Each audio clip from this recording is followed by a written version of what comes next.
Hi, I'm Tess, and this is Blind Crime. With cases like these, you'll never see it coming.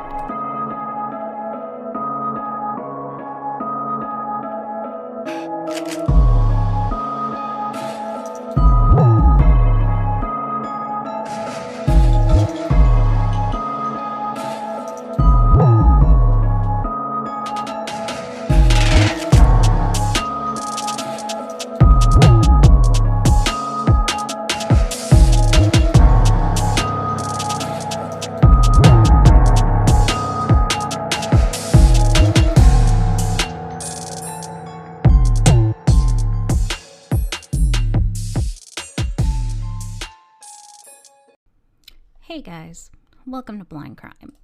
And with cases like these, you'll never see it coming. I want to give a little insight into the new name. If you've been here for a while, then you know my story, but if you're new, then you have no idea. So, I'm a type 1 diabetic, and I have diabetic eye disease, diabetic retinopathy. I've had 3 eye surgeries and a countless number of eye injections, and yes, they are as bad as they sound. But I'm doing pretty well, except for these stubborn little blood vessels that try and grow behind my eyes. These blood vessels rupture, and when they do, back behind my eyes fill with blood and completely obscure my vision, leaving me temporarily blind. The blood eventually clears though, and my vision comes back, but it takes time, and in that time, I am completely blind. This happened right before Thanksgiving, and I made a joke about calling the podcast Blind Crime since I'm sometimes blind. The joke stuck, and thus the podcast has changed. I also started off for the record because I wanted to cover trials, but it ended up being just another true crime podcast, so the name really didn't seem fitting anymore. Eventually, though, I do want to start for the record again and cover trials only on that podcast, plus have Blind Crime. But that's not going to happen anytime soon. One podcast is hard enough to manage at the moment, but when I am ready to start covering trials on For the Record, you'll be the first to know. So, with all that being said, let's dig into our first case of 2024. I was not going to cover this case on the podcast. I didn't want to. My dear friend Amber sent me a video of the trial, and while I was immediately sucked into it, I knew that I was not going to cover it at all. But then I noticed that no one else was talking about it. Out of all the podcasts that I listen to, all of the YouTube channels I watch, all of the crime pages and social media pages that I follow, only one person had done anything on this case.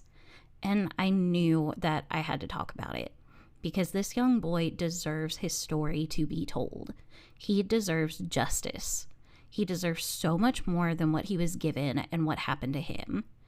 He was just 15 years old, and his life was taken from him at the hands of his mother and his older brother. Their actions are inexcusable. Their treatment of this boy are heinous, and the question, what if, rings louder and louder the more you hear this story. A quick trigger warning, this case involves child abuse and graphic content, so please listen at your own discretion. Timothy Richard Ferguson was born on August 6, 2006, to parents Shanda and Eric Ferguson. Timothy was the youngest child at the time, the third boy in the family, and he was as precious as you could imagine a newborn to be. With blonde hair and hazel eyes, he was destined to grow up to be a heartbreaker. While there isn't much I could find on Timothy's younger life, watching his trial gave a lot of insight into his personality as a teenager. He was a total boy. He loved taking things apart and trying to put them back together. He was a growing boy, like all teenagers, and food was one of his favorite things. He wasn't thin, but he also wasn't overweight. According to his older brother, he had a bit of pudge to him. Timothy had also been diagnosed as being on the autism spectrum. While he was high functioning, he still faced some challenges and behavioral issues because of that. That wasn't just because of autism, though.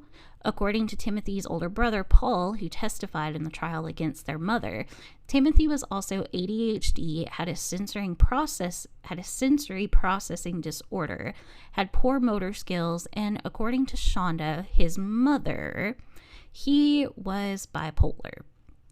I take everything that Shanda says with a grain of salt, though, because Shanda is a piece of crap human being who tries to look cute in braids.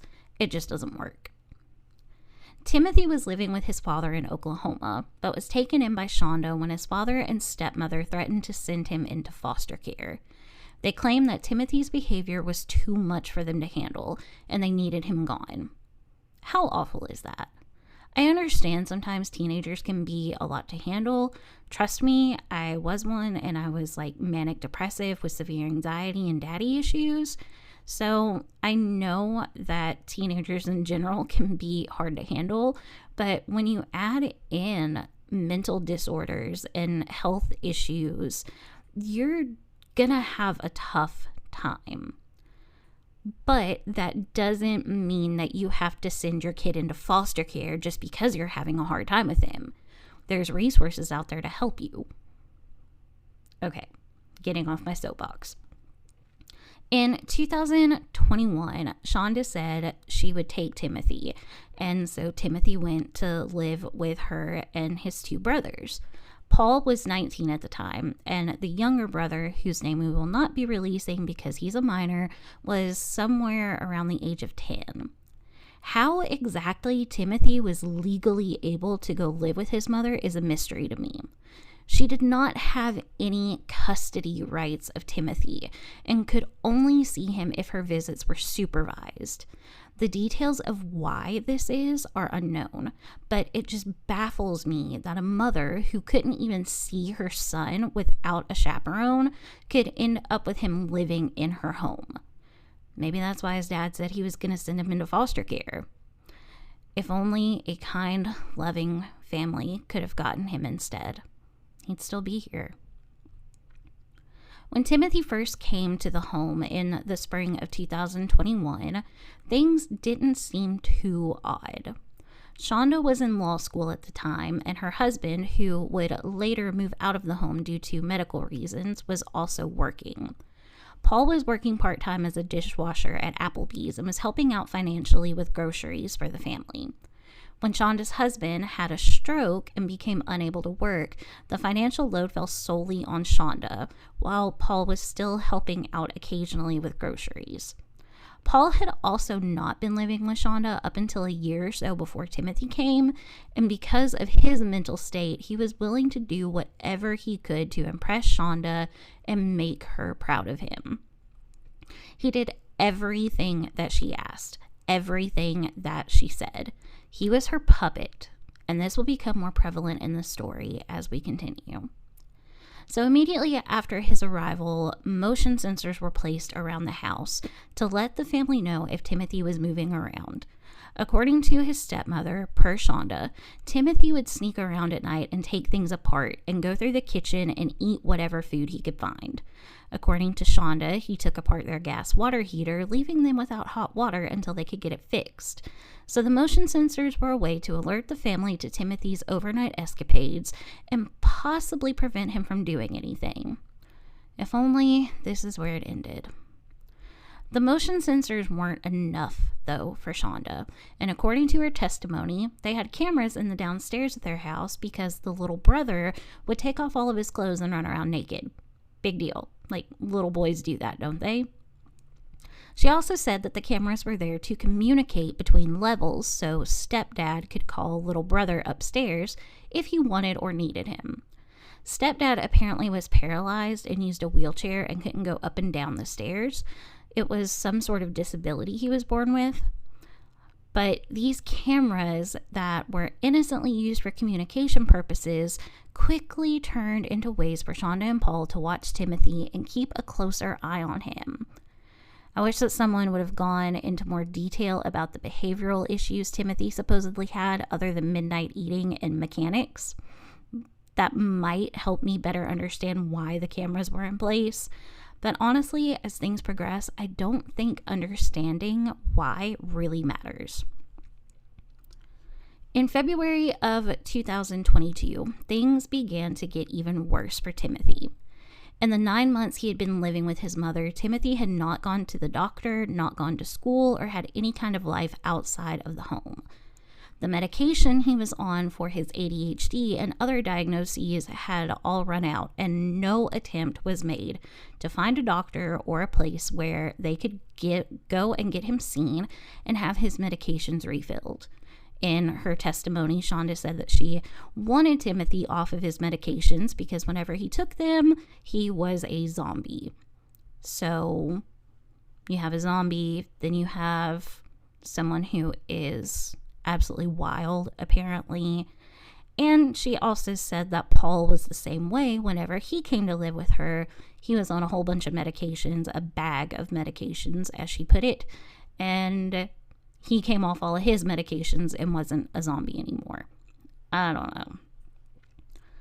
He was being homeschooled, according to Shanda and Paul, but his life was still confined to the four walls of the home that he had been forced to move to. Because of his, quote, unnecessary eating, locks were placed on the pantry and refrigerator doors to prevent Timothy from eating when he wasn't supposed to. According to Shanda's testimony, there was an unlocked pantry that Timothy could eat anything out of at any time, but I personally do not believe her. Because of the cameras in the home, Shanda could see what Timothy was doing 24/7. If he ate anything he wasn't supposed to, he was punished. If he acted out in any way, he was punished. If he whined or whimpered or made any kind of noise, he was punished. How was he punished? I wish that I didn't know. Timothy would be sent to his room, a closet known as the, quote, small room, where he would be forced to stand or do wall sits with his hands handcuffed or zip tied behind his back.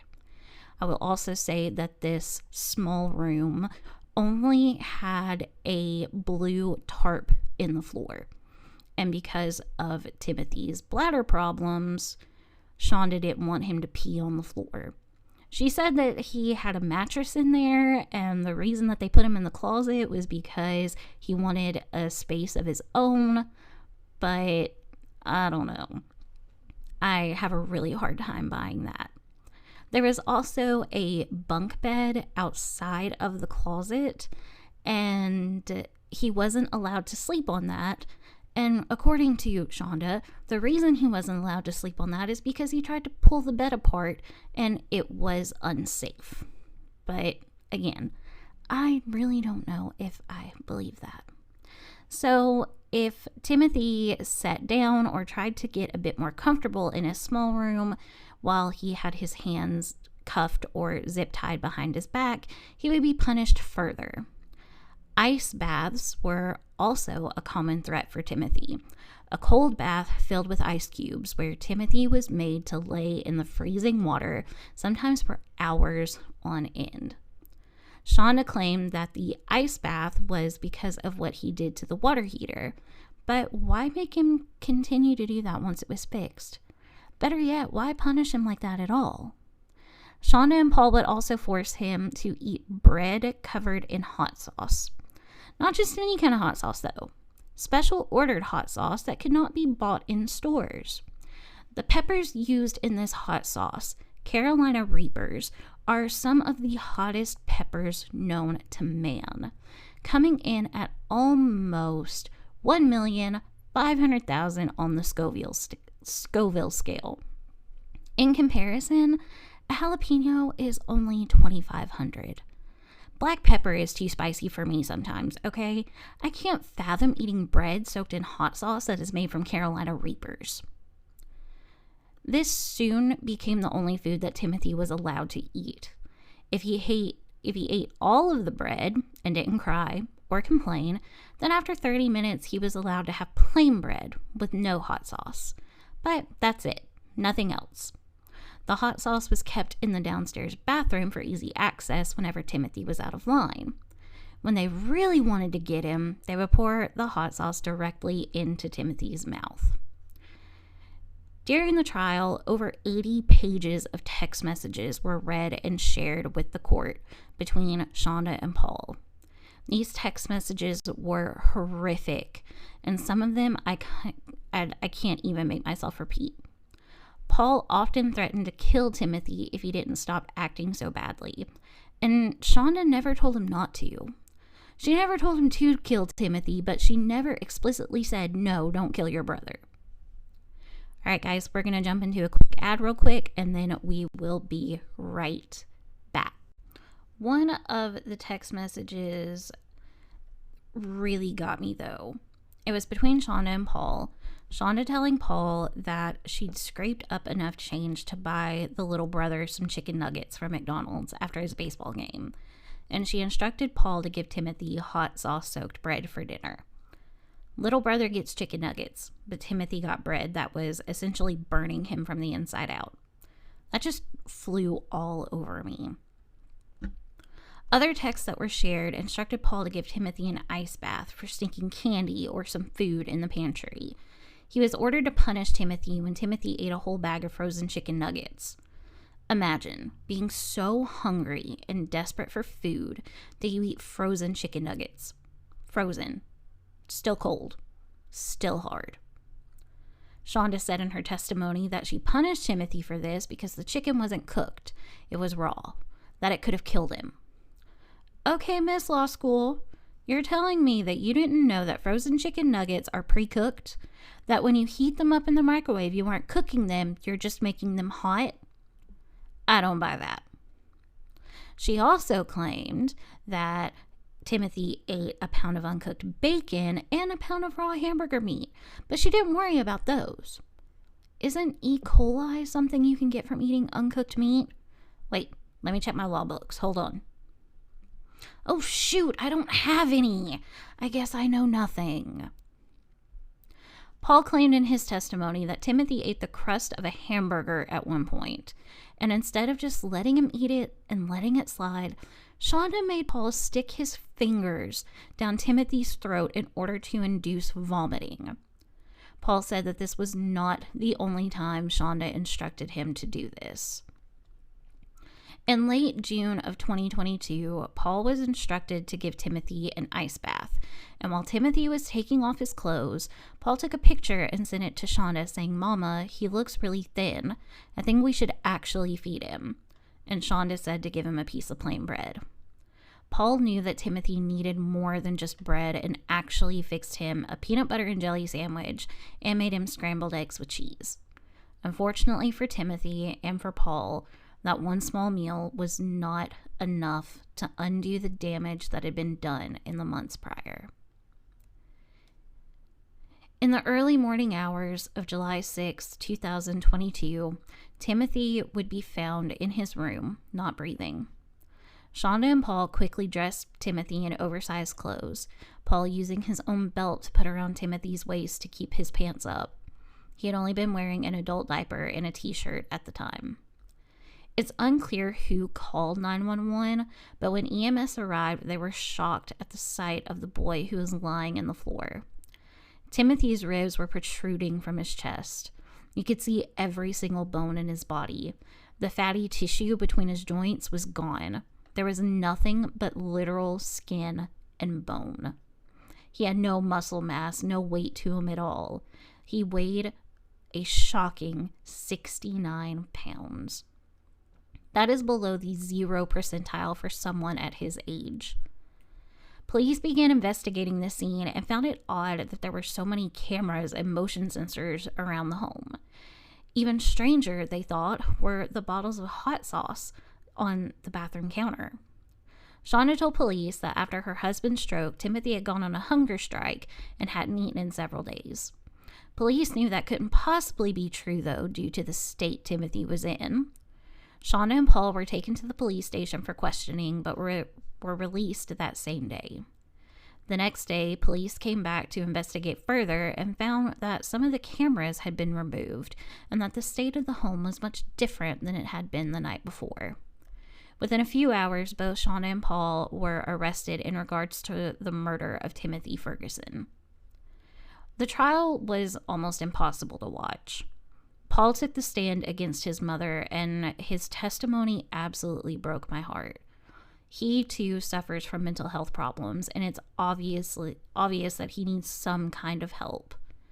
He said that when he came to live with Shanda, he developed, although while not diagnosed, a sort of Stockholm syndrome with her, and that he wanted to do everything he could to make her happy and make her proud of him.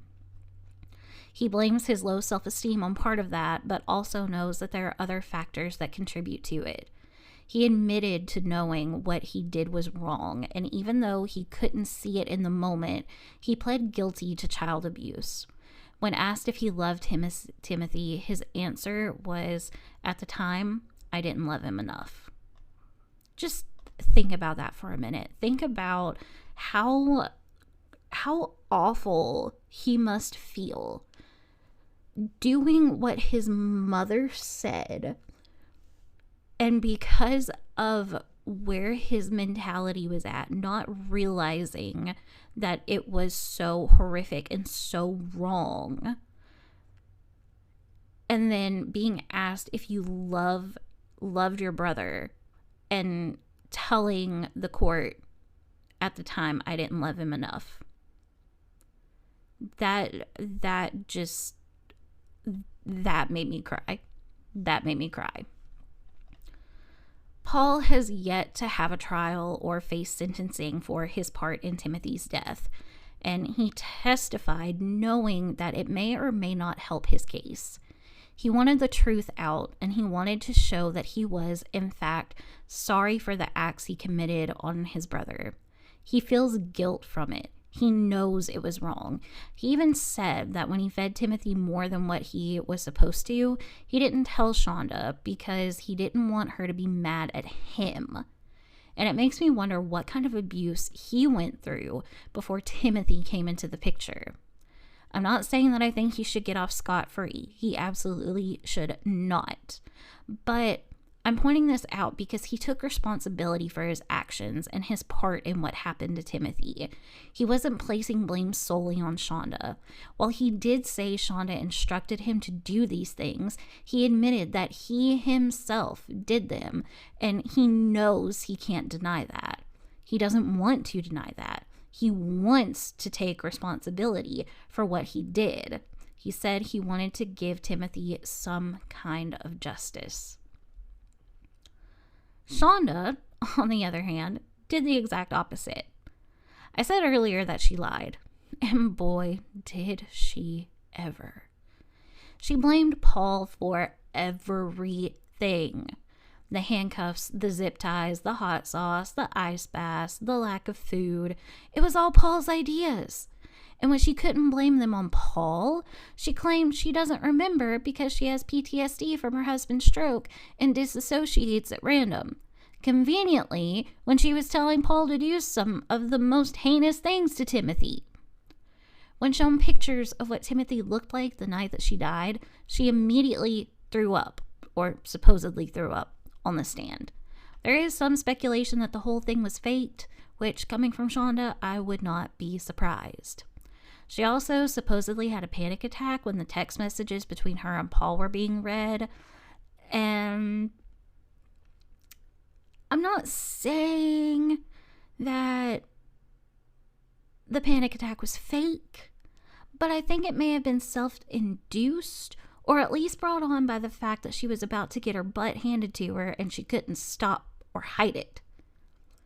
Honestly, her testimony was worse than Amber Heard's. I actually think that she watched Amber Heard's testimony and tried to one-up it on worst acting because it was awful. The fact that she took no accountability, no responsibility for her actions, the fact that she lied, the fact that she blamed everything she could on her son, it was just awful. Then, on top of all that, her attorney even tried to claim that Shanda didn't know what she was doing was harming her son, and that she was keeping him safe by taking him in when his father couldn't handle him anymore. So, Miss Law student who passed the bar with flying colors, record-breaking scores, intelligent to the max, left her with no common sense. I don't even know. I truly just don't even know. On December 21st, 2023, Shanda Vander Ark was found guilty of murder and child abuse. She potentially faces life in prison without the possibility of parole. Her sentencing hearing will be on January 29th of 2024. This case broke my heart in ways that I can't even explain. From what happened to Timothy, even to Paul, this woman deserves every bit of prison time she gets, plus some. This case really reminds me of the book A Child Called It by Dave Peltzer. If you haven't read that book, don't. Or do. I can't tell you what to do. But it is one of the saddest books I've ever read, and I can't believe that a mother would do such horrific things to their child. To Dave Peltzer or to Timothy Ferguson, or in any case. If you or someone you know is suffering from child abuse, you can call the National Center for Missing or Exploited Children and file a report at 800-843-5678. Again, that's 800-843-5678. Something I'm hearing more and more these days in any abuse case is, if you see something, say something. It may be nothing, or you may be saving a life. Thank you all so much for listening to this week's episode. Please leave a 5-star review because you know that really helps me out. Also, if you want ad-free episodes, I will be launching my Patreon soon, so stay tuned for that. I'll be back next week with another case, and you'll never see it coming.